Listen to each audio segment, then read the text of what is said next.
ministère. Wakati nasema inasikia mkicho cha mtu mwana anasema bongo. Sasa hapa anakuwa ni mtumishi gani? Moi, je suis du 6e ministère. Mimi niko ni ile mtumishi wa sita. Celui des faiseurs de bruit. Ile wale wa kufanya makelele. Nous sommes simplement les faiseurs de bruit. Shie tu wa kufanya makelele. Les prédicateurs sont là. Mahubiri njoo wale mnaona. Nous sommes les faiseurs de bruit. Shie tu wa kufanya makelele. Quand ils prêchent, wakati wao wanahubiri, nous venons seulement faire le bruit. Shie tunakufanya makelele. Après nous les laissons prêcher. Kisha tunawaacha wanahubiri. Amen. Amina. Alors, on avait commencé un petit bruit autour de mon père vit-il encore? C'est la question de Joseph envers ses frères. Il s'était séparé de ses parents pendant 22 ans. Et lorsqu'il a eu à rencontrer ses frères en Égypte, il n'a pas voulu savoir si sa mère était encore en vie, ni si son frère Benjamin était encore en vie. Lorsqu'il a vu ses frères, la toute première question, mon père vit-il encore? Il voulait savoir si les pères vivaient encore. Et là, comme ses frères avaient mis en évidence que les pères vivaient encore,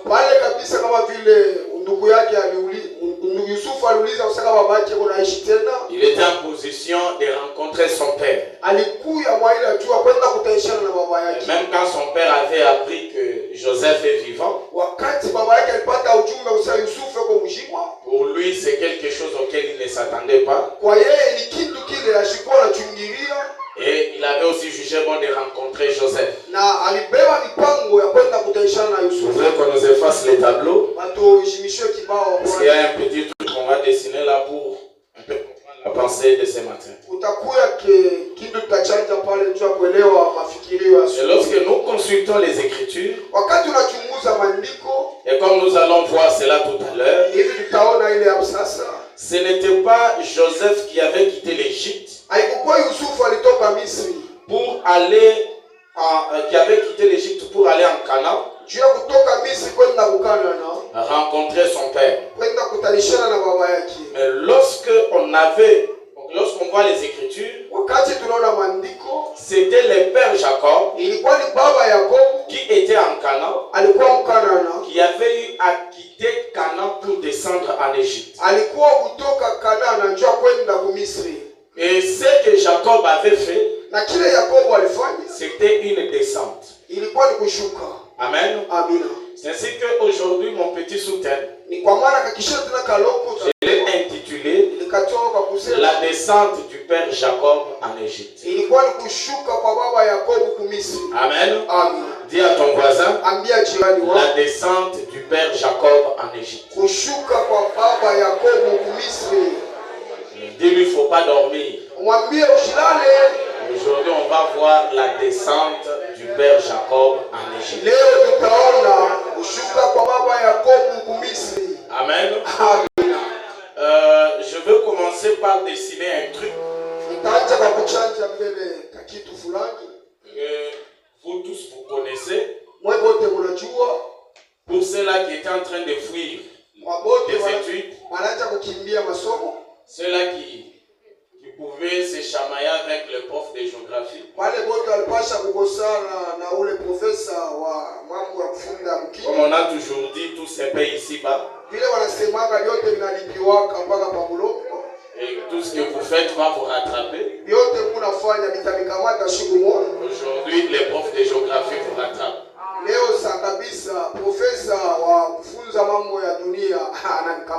Je pense que même après ici, si vous les rencontrez en cours de route, si vous rencontrez les profs de géographie en cours de route, il faut seulement lui dire, prof, aujourd'hui la géographie m'a rattrapé. Amen. Ça vous dit quelque chose. On appelle ça les 4 points cardinaux. Parce que vous avez une église de sœurs très intelligentes. Apparemment, ce sont les frères qui fuyaient beaucoup les profs de géographie. Kwa kuona ni bandugu walikuwa wanakimbia profesa wa Jehova. Mwana mali. Tu vois que ça te rattrape. Unaona kusema na kukamata. Ce sont les sœurs qui ont donné des bonnes réponses. Ibadada ndio walikambaraka. On peut acclamer pour les sœurs. Unaweza kupiga mikono kwa badala. Ça c'est très bon. Inakuwa ya mzuri. Ça on appelle ça les 4 points cardinaux. Anaitaka kusema ni makona ine ya dunia. Ici c'est le nord. Hapa ni nord, le sud, l'est est et l'ouest. Ouest. Quand nous sommes au niveau du nord, que nous voulons nous diriger vers l'est, on appelle ça nord-est. Si c'est de ce côté que nous sommes au milieu, ça s'appelle nord-ouest. Si nous sommes au niveau du sud et que nous voulons monter, le milieu est appelé le sud-est. Nous allons vers gauche. Le milieu ici est appelé le sud-ouest. Maintenant ici vous constaterez que le nord est en haut et le sud est en bas. Est-ce que nous sommes ensemble? L'est est à côté, l'ouest est à côté. Si quelqu'un est au niveau du sud et qu'il veut se diriger vers les pays nordiques, vers les pays qui sont au nord, on ne va pas dire qu'il monte, qu'il descend vers le nord. On va dire qu'il fait quoi? Il monte vers le nord. S'il est au niveau du nord et qu'il veut descendre, on va dire quoi? Il descend vers le nord. Amen, amen. Maintenant, il y a une image qu'on allait projeter, mais malheureusement, on n'a pas la projection. Vous qui avez les Bibles Louis II. Si vous allez à la fin là de votre Bible, il y a une carte géographique. Est-ce que vous voyez ça? Je vois notre sœur Assa. Il y a une carte géographique. Vous allez voir là, il y a une carte qu'on a écrite, carte géographique du Moyen-Orient au temps des patriarches.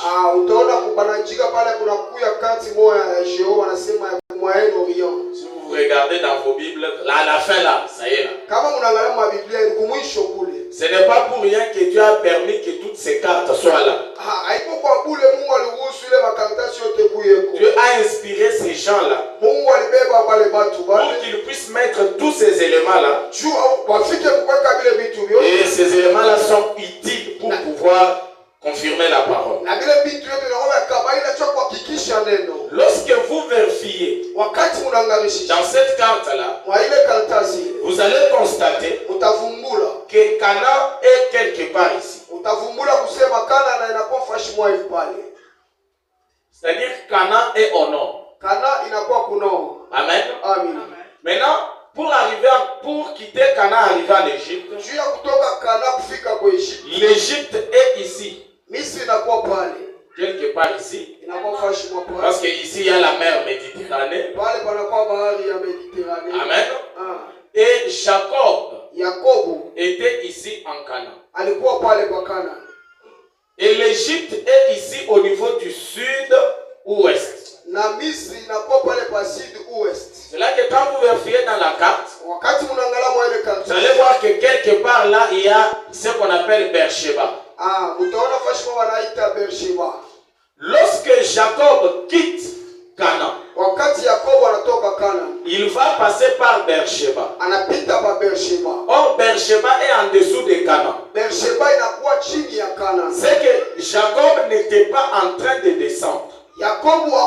Il n'était pas en train de monter. Mais Jacob était en train de descendre vers l'Égypte. Et si vous vérifiez dans la carte là, vous allez voir qu'on montre même la trajectoire de Jacob. Vous allez voir des petits traits en rouge. Il quitte Canaan. Comment Jacob va passer par Beersheba? Il passe par Hébron et il arrive en Égypte. Amen. Et lorsque Jacob quitte Canaan vers l'Égypte, ça s'appelle la descente inaitiwa kushuka de Jacob Yakobo en Égypte. Misri. Ce n'est pas la montée, Haina kupanda, mais c'est la descente. lakini ni kushuka. Est-ce que nous sommes ensemble? Tuko pamoja. C'est là que quand il arrive, Wakati anafika là à Beersheba, kule ku Beersheba, il va même faire un sacrifice à l'Éternel. atafanya toaji kwa milele. Et quand Dieu va lui apparaître pour lui parler, Wakati Mungu atamuonekanikia kwa kumsemezea, Dieu aussi respecte la position géographique de l'Égypte. Mungu naye anaheshimia vile vile ile msimamo ya jeo ya pale. J'aime toujours lire pour confirmer ce qu'on dit. Napendaka kusoma ndio kuhakikisha vile tu unasema. Prenons Genèse chapitre 46. Tubebe Mwanzo sura 46. Le verset 1 jusqu'à 3. Mstari yake ya kwanza kufika kutatu. Aujourd'hui, on va beaucoup lire la Bible. Leo tutasoma mingi Biblia. C'est là qu'ils disent oh non, les branhamistes ne maîtrisent pas la Bible. Bale wanasemaka bantu wa Branham bakalai na kamata mzuri. C'est la Bible. Ni Biblia. Israël partit avec tout ce qui lui appartenait. Israeli akaenda na vyote vilikuwa vyake. Il arriva à Beersheba. Akafika ku Beersheba. Et il offrit des sacrifices au Dieu de son père Isaac. Akatoa matoaji kwa Mungu wa baba yake Isaka. Beersheba n'est pas au-dessus des Canaan. Beersheba ilikuwa yulu ya Canaan. Beersheba est en dessous. Beersheba ilikuwa chini. La Bible dit qu'il a déjà quitté Canaan. Biblia inasema alikuwa kutoka Canaan. Il descend et il arrive à Beersheba. Anashuka anafika ku Beersheba. Là il offre un sacrifice à l'Éternel, le Dieu de son père Isaac. Pale anatoa matoaji kwa Mungu wa baba yake Isaka. Dieu parla à Israël dans une vision pendant la nuit. Mungu akasemezea kabisa na Israeli kupitia ono usiku. Et il dit, na akasema Jacob, Yakobo, Jacob. Yakobo. Israël répondit, me voici. Israeli akajibu, tazame. Et tu, na Mungu anasema, je suis le Dieu de ton père. Ninakuya Mungu wa baba yako. Ne crains point usiogope kitu. De faire quoi? Ya kufanya nini? De descendre. Ya kushuka. Dieu lui-même ne dit pas à Jacob de ne pas craindre de monter. Mungu yeye asimwambia Yakobo usiogope cha kupanda. Ne crains point de descendre en Égypte. Usiogope kitu hata kimoja kushuka kumisri. Car là je te ferai une grande nation. Pale vile nitakufanya utakuwa taifa kubwa. Au lieu que Dieu lui dise ne crains point de monter, ole Mungu amwambia sasa usiogope cha kupanda. Dieu lui dit ne crains point de descendre. Mungu anamwambia usiogope cha kushuka. Parce que Dieu aussi savait Mungu naye alijua que l'Égypte était en bas, Misri ilikuwa chini et Canaan était en haut. Canaan ilikuwa yulu. Le voyage de Jacob de Canaan vers l'Égypte, usafiri kwa Yakobo kutoka Canaan, c'était la descente de Jacob en Égypte. Ilikuwa ni kushuka kwa Yakobo kumisa. Amen. Amen. Et souvenez-vous ce que frère Branham nous avait dit. Na kumbukeni kile ndugu Branham alituambia. Dans démonologie domaine physique, kasi ya mademona namna kale inatumika. Au paragraphe 56, kipande cha 56. Vous savez que tout dans le naturel est l'ombre du spirituel. Utaona vyote maumbile inakuwa kivuli cha kiroho. Si dans le naturel on voit Jacob qui quitte Canaan et qui descend en Égypte, kama mkabisa maumbile tunaona Yakobo anatoka Canaan anashuka ku Misri. Dans le spirituel on doit voir aussi un certain Jacob qui quitte Canaan vers l'Égypte. Ukiona mwanamke tunapasha kuona Yakobo anatoka Canaan anaenda ku Misri. Dans le sermon intitulé Qui dites-vous que c'est? Mhubiri inaitiwa unasema nini iko? Prêcha 1964. Ilihubiriwa 1964. Paragraphe 44. Sehemu ya 44. Frère Branham dit, William Marion Branham anasema, tout dans la Bible, yote ndani ya Biblia a une signification. inakuwa na maana. Est-ce que vous êtes avec moi? Mungu pamoja na mimi. Tout dans la Bible a quoi? Yote ndani ya Biblia A une signification. inakuwa na maanisho. Il ajoute, Anaongeza, tout nom a une signification. jina yote inakuwa na maanisho. Il n'y a rien d'écrit dans les Écritures Hamuna kile kinaandikiwa ndani ya maandiko qui n'ait une profonde signification. kenyewe kinawezi kuya na urefu wa maana. Donc tu dois savoir dès ce matin, Unapasha kujua kutoka asubuhi ya et leo. quand tu lis la Bible, Wakati unasoma tu Biblia, trouves dans la Bible un nom, unakuta Biblia jina, une virgule, wanaweka nukta un point. wala mshimamo. Là où on devait mettre au pluriel, on a mis au singulier. Pale walipashi kuweka muwingi lakini wanaweka mkimoja. Donc toi tu maîtrises bien la grammaire. Sasa vile wewe unajua mzuri Tu Kifaransa. te dis non, non, ici on a commis une erreur. Unasema hapa walifanya kosa. Ici ça devait être au pluriel.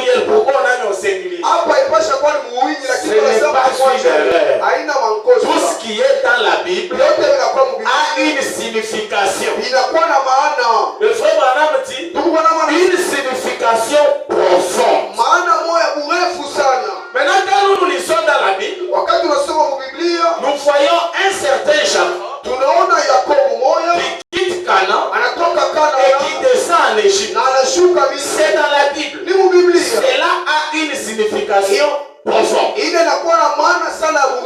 on avait vu ensemble que Canaan, c'est la terre promise, c'est l'éternité, c'est le ciel, c'est la 7e dimension. On avait vu que l'Égypte, c'est la terre, c'est le temps, c'est les mondes. Amen. On avait vu que Joseph, c'est le type de l'église, c'est le type de l'individu. Et Jacob, c'était un père. Et on avait lu ensemble le courant de la semaine que nous avons un seul Dieu qui est le Père de tous. Et William Branham nous avait confirmé que Dieu est notre Père et nous sommes ses enfants adoptés. Amen. Alors nous connaissons qui est le Père. Nous connaissons c'est quoi Canaan. Et nous connaissons c'est quoi l'Égypte. Et quand on parle de la descente du père Jacob en Égypte, cela veut simplement dire la descente du Dieu le Père sur la terre. Il quitte l'éternité. Il quitte Canaan. Il quitte la 7e dimension. Et il descend sur la terre. Vous savez, un bon professeur de mathématiques, lorsqu'il vous parle de X, de Y, de chiasme et tout ça, à la fin, il doit remplacer X par sa valeur. S'il ne vous montre pas la valeur de X, il n'est pas un bon professeur. Et le message n'est pas un son confus. Le message n'est pas une trompette qui rend un son confus. Le message c'est la vérité. Le message c'est la révélation de la parole. Et tout ce que nous lisons, nous devons comprendre sa signification. Ce matin, on va parler comment Dieu le Père a quitté l'éternité pour descendre sur la terre. Dieu a quitté Canaan et il est venu sur la terre. Il est venu en Égypte. Est-ce que mon père vit encore? Oui, mon père vit encore. Mais je veux vivre avec mon père. Je veux voir mon père. Alléluia. Je me sens heureux ce matin. Mais voyez un autre élément. Comment Jacob avait quitté Canaan pour arriver en Égypte? Il a utilisé quel moyen de transport? Nous sommes toujours dans la Bible. Ce matin, soyez prêts pour tourner les pages de la Bible chaque fois. Les messages sortent de la Bible. Genèse chapitre 46. Le verset 5. La Bible dit Jacob quitta Beersheba. C'est à Beersheba où il avait offert les sacrifices. Là où Dieu lui avait dit ne crains point de descendre en Égypte. Il quitte Beersheba et les fils d'Israël mirent Jacob, Jacob leur père, avec leurs enfants et leurs femmes, sur les chars que Pharaon avait envoyés pour les transporter. Jacob est venu monter sur quoi? Il était sur quoi? Sur les chars. Quand je parle des chars, il ne faut pas voir les chars que vous voyez dans les films. Frère Branham nous a dit tout ce qui est dans la Bible a une signification profonde. Une signification profonde. Jacob n'est pas venu sur un vélo. Jacob n'était pas monté dans une locomotive qui quitte Kasai vers Lubumbashi. Jacob n'était pas au-dessus d'un grand camion qui quitte Lubumbashi vers Mitwaba. Non. Yakobo akukuye pa ile gari kubwa inatoka Lubumbashi na Mitwaba bana. Mais il était monté sur les chars. Alipanda mashara. Jusqu'alors, les chars, c'est un nom qui est dans la Bible. Hivi mpaka pale char inakuwa ni jina inakuwa mbiblia. Quelle est la signification du char? Maana ya char ni nini? Prenons David. Tubebe Daudi. David le psalamiste. Daudi kabisa. Psalm 104. Zaburi 104. Verset 3. Mstari ya 3. David dit. Daudi anasema. Il forme les fêtes de sa demeure. Anatunga na maji na kwa makao yake. La toiture de sa maison. Ile malata ya nyumba yake. Dieu forme cela à partir des eaux. Anaitunga kupitia maji. Il prend les nuées pour son char. Anabeba mawingu inakuwa kama shari. Il s'avance sur les ailes du vent. Anaenda kuchofu apale pa mabao ya ile zuruba. Il prend quoi pour son char? Anabeba nini kama shari yake? Il prend les nuées. Anabeba mawingu. Pour son nini? Donc quand on parle de char, on ne voit pas un char avec 4 roues. Quand on parle de char dans la parole, pour nous les ressortissants du Kentucky, quand on parle de char, on voit les nuées. Cette nuée n'a pas besoin de roues pour avancer. Mais ces nuées sont poussées par les vents. Amen. C'est Jacob qui était sur les chars. Jacob est notre père. Dieu est notre père. Et nous sommes ses enfants. Si les pères doivent venir faire nous aujourd'hui, nous qui sommes des Joseph en Égypte, nous qui sommes des enfants sur la terre, il doit descendre étant sur les nuées. Et quand je prends Apocalypse chapitre 10, cette écriture me montre la descente du Père. Dans Apocalypse, livre des symboles, au paragraphe 16, Frère Anam dit que tous les livres d'Apocalypse est écrit en symbole.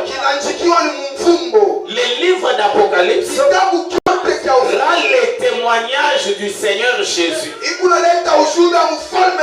Les livres d'Apocalypse est d'abord un symbole et il rend le témoignage du Seigneur Jésus. Amen. Or il n'y a qu'un prophète qui peut décrypter les symboles. Et quand nous prenons Apocalypse chapitre 10, au premier verset, Jean le révélateur dit: j'ai vu un autre ange qui descend du ciel.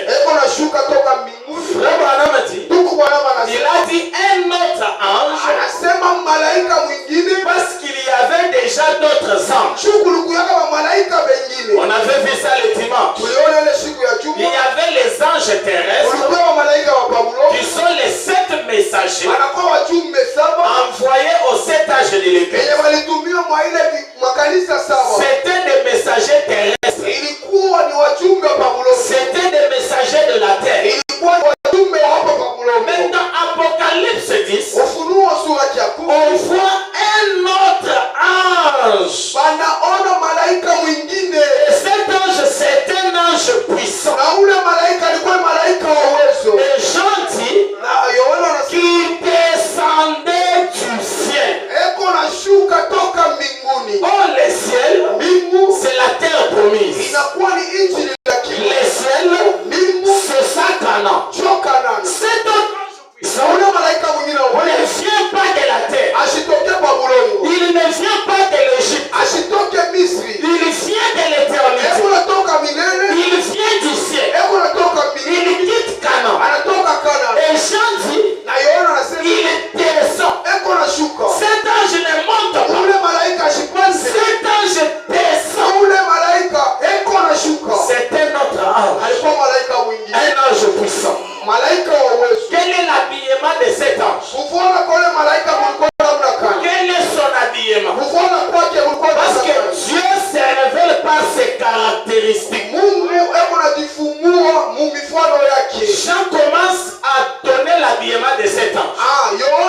inakuwa ni alama ya agano. C'est que cet ange qui descend, Huyo malaika kuna c'est l'ange de l'alliance. anakuwa ni malaika wa agano. Dans l'Ancien Na Testament, agano za kale Frère Branham dit, William c'est lui qu'on appelait l'ange de Yule l'alliance. wanaanza kumuita malaika wa agano. N'était rien d'autre que Christ. Haikuwa mwingine, ilikuwa ni mpaka Kristo. Christ était appelé l'ange de l'alliance. Kristo aliitiwa malaika wa agano. Et quand nous voyons l'Apocalypse 10, Wakati tunaona Ufunuo 10, quelqu'un descend environné de l'arc-en-ciel, mtu anashuka ashafulikiwa na mwanza. c'est l'ange de l'alliance. Anakuwa ni malaika wa C'est agano. Christ lui-même. Kristo C'est le Seigneur lui-même. mfalme C'est Dieu lui-même Mungu qui descend dans Apocalypse 10. Eko nashuka Ufunuo 10. Jean ajoute un autre élément. Yohana anaongeza mambo. Il dit et son visage Anasema sura yake était comme le soleil. ilikuwa saa jua. Qui est le soleil de la justice? Jua ya haki ni nini? Christ est le soleil de la justice. Kristo anakuwa jua ya haki. Frère Branham dit, Mungu Bwana anasema Dieu est le soleil, Mungu anakuwa jua. l'église est la lune. Kanisa inakuwa ni mwezi. Le soleil c'est le